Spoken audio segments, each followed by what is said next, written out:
भगवान विष्णू आई म्हणून हाक मारितात. आ म्हणजे विशाल, ई म्हणजे प्रेम.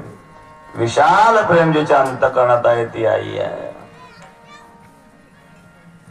तो ब्रह्मांडाचा नायक आहे. पृथ्वी ज्याने तृप्त केली त्यासी यशोदा भोजन घाली. ब्रह्मांडाला तृप्त करणाऱ्याला यशोदा तृप्त करीत आहेत. ईश्वरी घराकडे जा मला जे मोगा